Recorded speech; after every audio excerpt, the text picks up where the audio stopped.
Pothigai channel மாற்றி அமைக்கப்படுகிறது. மத்திய இணையமைச்சர் எல் முருகன் பேட்டி.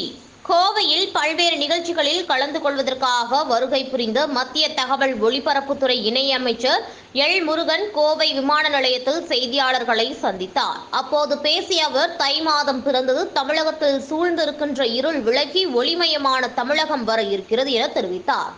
நாளை சென்னை வரும் பிரதமர் மோடி கேலோ இந்தியா விளையாட்டுப் போட்டியின் துவக்க விழாவில் கலந்து கொள்வதாகவும் அதனைத் தொடர்ந்து பல்வேறு நிகழ்ச்சிகளில் கலந்து கொள்ள உள்ளதாகவும் தெரிவித்தார்.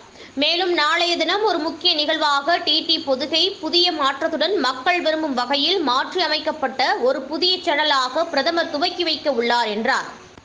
அயோத்தி ராமர் கோவில் விவகாரத்தில் திமுக எவ்வளவு பிற்போக்குத்தனமாக இருக்கிறார்கள் என்பதை காட்டுவதாகவும், இந்தியாவில் உள்ள மக்களின் 500 ஆண்டு கால கனவு, எண்ணம், தியாகங்கள் எல்லாம் நிறைவேறி ஒவ்வொரு இந்திய பிரஜையும் பாரத தேசத்தினரும் எதிர்பார்க்கின்ற திருவிழாவை கொண்டாட தயாராக இருப்பதாக தெரிவித்த அவர், இதில் திமுகவினர் இன்னும் பிற்போக்குத்தனத்துடன் பேசிக் கொண்டிருப்பதை மக்கள் புறக்கணிப்பார்கள் என்றார். நாளை பிரதமர் வருகிறார். தமிழகத்தில் இருக்கின்ற திராவிட முன்னேற்ற கழகத்தின் ஊழல் ஆட்சி என்ற இருள் விலக வேண்டும், அதற்கான நேரம் வந்துவிட்டது என சாடினார்.